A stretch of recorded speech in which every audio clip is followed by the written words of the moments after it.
రాజులకు రాజు ప్రభులో ప్రభు అయిన యేసుక్రీస్తు నామమున మీకు శుభములు. ఈరోజు దేవుడు మనకు అనుగ్రహించిన వాక్య ధ్యానము కీర్తనల గ్రంథము 111వ అధ్యాయము 9వ వచనము.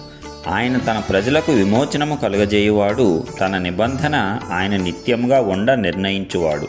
ఆయన నామం పరిశుద్ధమైనది, పూజింపదగినది. ప్రియులారా, ఈ వాక్య ధ్యానాన్ని మనం పరిశీలించినట్లయితే దేవుడు తను ఏర్పాటు చేసుకున్నటువంటి ప్రజలకు విమోచనము కలుగజేస్తాడంట. విమోచన అనేది ఎప్పుడు అవసరము? మనము దేనిలోనైనా సరే బంధింపబడి ఉన్నప్పుడు ఆ విమోచన, విడుదల, స్వాతంత్రము అనేది మనకు అత్యవసరం అవుతాయి. మనము ఈ లోకంలో ఎలాంటి పరిస్థితులలో ఇరుక్కుపోయినా సరే, బంధింపబడినా సరే, అలాంటి ప్రతి పరిస్థితి నుంచి మనకు విమోచన కలుగజేయువాడు మన దేవుడు. ఎందుకంటే మనము ఆయన ప్రజలము, ఆయన మేపిడి గొర్రెలము. అందునిమిత్తమే తప్పనిసరిగా ఆయన మనకు మన యొక్క పరిస్థితుల నుంచి విమోచన కలుగజేస్తాడు. అలాగే తన నిబంధన ఆయన నిత్యంగా ఉండ నిర్ణయించువాడు. ఎందుకంటే ఆయన మనతో నిత్య నిబంధనే చేశాడు. ఆయన చేసేటువంటి నిబంధన, ఆయన చేసేటువంటి వాగ్దానము తాత్కాలికమైనవి ఏమాత్రమూ కాదు. అవి ఎన్నడెన్నటికీ శాశ్వతంగా ఉండేటువంటి వాగ్దానములు. కాబట్టి ఆయన యొక్క నిబంధన కానీ, ఆయన యొక్క వాగ్దానం కానీ పొందుకున్నామంటే అది నిశ్చయముగా మన జీవితంలో నెరవేరి తీరాల్సిందే.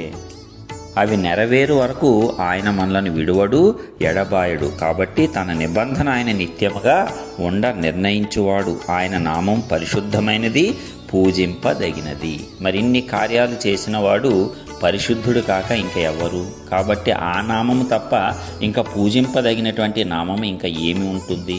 మనమందరము కూడా ఆయన పరిశుద్ధ నామాన్నే, ఆయన ఘనమైన నామాన్నే, అన్ని నామముల కంటే పైనామమైన ఆయన నామాన్నే మనమందరము కూడా పూజింప బద్ధులమై ఉన్నాము. ఎందుకంటే ఆయన మనకు కలుగజేసిన విడుదల అలాంటిది, విమోచన అలాంటిది, ఆదరణ అలాంటిది, రక్షణ అలాంటిది. కాబట్టి ఆయన మనల్ని ఎన్నడూ విడవలేదు, ఎడబాయలేదు.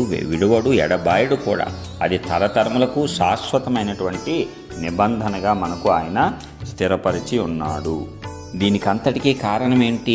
మనము ఆయన ప్రజలుగా ఉండుటయే, ఆయనను నమ్ముకొనుటయే, ఆయన నామాన్ని అంగీకరించుటయే, ఆయన యందు విశ్వాసము కలిగి ముందుకు కొనసాగుటయే. అందు నిమిత్తమే ఎప్పుడైతే నీవు ఆయన ప్రజగా ఏర్పాటు చేయబడ్డావో ఇవన్నీ కూడా నీకు ఉచితంగానే ఆయన ఇచ్చేశాడు.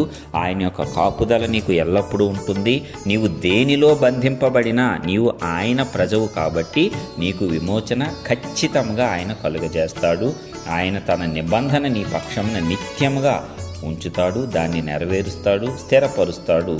అప్పుడు నీవు ఆయన పరిశుద్ధ నామాన్ని పూజిస్తావు, స్తుతిస్తావు, ఆరాధిస్తావు, అనేకులకు ఆ నామాన్ని తెలియచెప్పుతావు, ప్రకటిస్తావు. ఇది ఆయనకు మన పట్ల ఉన్నటువంటి ప్రణాళిక. మరి ఆయన చిత్తంలో, ఆయన ప్రణాళికలో మనమందరము ముందుకు కొనసాగుదాము. ఆయన పరిశుద్ధ నామాన్ని మనమందరము స్తుతించి, పూజించి, ఆరాధించి, ప్రకటించే వారంగా ఈ లోకంలో ఆయన నిబంధనను శాశ్వతంగా పొందుకొని ప్రతి ఇబ్బందుల నుంచి, ప్రతి సంకటమైన పరిస్థితుల నుంచి విడుదల, విమోచన పొంది ఆయన నామాన్ని ఘనపరుద్దాము. ప్రార్థించుకుందాం. మహోన్నతుడా, గొప్ప దేవ, ప్రియ పరలోకపు తండ్రి, మీ ఘనమైన శ్రేష్టమైన నామానికి వందనాలు. ఇప్పటివరకు మీరు కాపాడిన విధానం బట్టి వందనాలు. మరి ఒక నూతన దినమును మా జీవితాల్లో అనుగ్రహించినందుకు వందనాలు.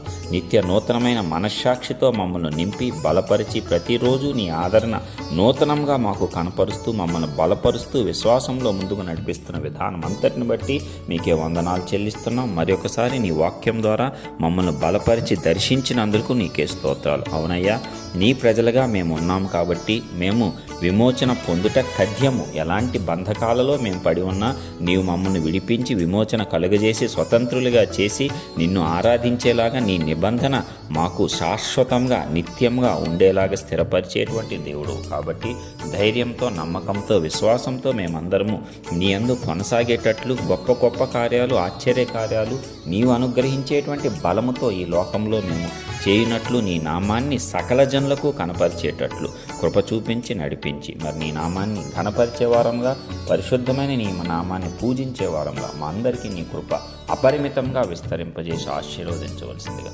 మహిమ, ఘనత, ప్రభావం మీకు ఆరోపిస్తూ యేసు నామమున ప్రార్థించి పొందుచున్నాం ప్రియ పరలోకపు తండ్రి. ఆమేన్.